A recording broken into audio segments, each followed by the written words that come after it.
எல்லா திருக்கோயில்கள்லேயும் நடராஜர் சிலை வலது காலை ஊண்டி இடது காலை தூக்கி இருப்பார். ஆனால் மதுரையில் உள்ள திருக்கோயிலில் மட்டும் மீனாட்சி அம்மன் கோயிலில் இடது காலை ஊண்டி வலது காலை தூக்கி இருப்பார். ஏன் தெரியுமா? முன்னொரு காலத்தில் மதுரை ஆண்ட ராஜசேர பாண்டியன் என்ற பாண்டிய மன்னன் ஆட்சி புரிந்து வர்றாரு. அந்த மன்னன் அனைத்து கலைகளையும் கற்று தேர்ந்து சிறந்து விளங்கியிருக்காரு. ஆனால் அவர் ஆடல் கலையை மட்டும் கற்றுக்கொள்ள விருப்பப்படலை. ஏனெனில் அந்த கலை சிவனுக்கு உரியது என்று நினைக்கிறாரு.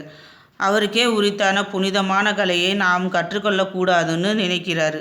இப்படி இருக்கையில் ஒரு சோழ நாட்டு புலவர் பாண்டிய மன்னனை பார்க்க வர்றாரு. அவர் சோழ மன்னனின் புகழை பற்றி பெருமையாக பேசும்போது அவருக்கு அனைத்து கலைகளுமே தெரியும். முக்கியமாக ஆடல் கலையில் அந்த சோழ மன்னன் சிறந்து விளங்குகிறாருன்னு கூறுகிறார்.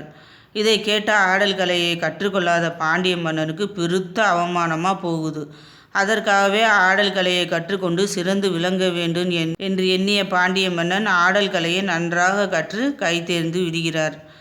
அப்படி ஆடல் கலையை கற்கும்போது தான் அந்த பாண்டிய மன்னனுக்கு ஒன்று விளங்குகிறது.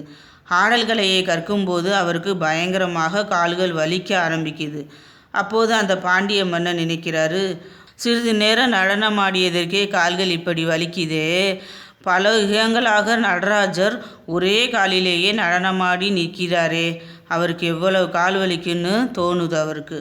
இதனால் மிகவும் மனமருந்திய பாண்டிய மன்னன் சிவபெருமான்கிட்ட போய் ஒரு வேண்டுதலை வைக்கிறாரு.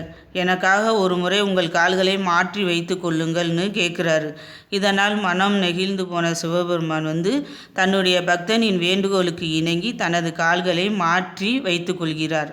சிவபெருமானின் திருவிளையாடல்களில் இதுவும் ஒன்றாக கருதப்படுது. நம்ம சேனலுக்கு புதுசாக வர்றவங்க சப்ஸ்கிரைப் பண்ணுங்கள், லைக் பண்ணுங்கள், ஷேர் பண்ணுங்கள்.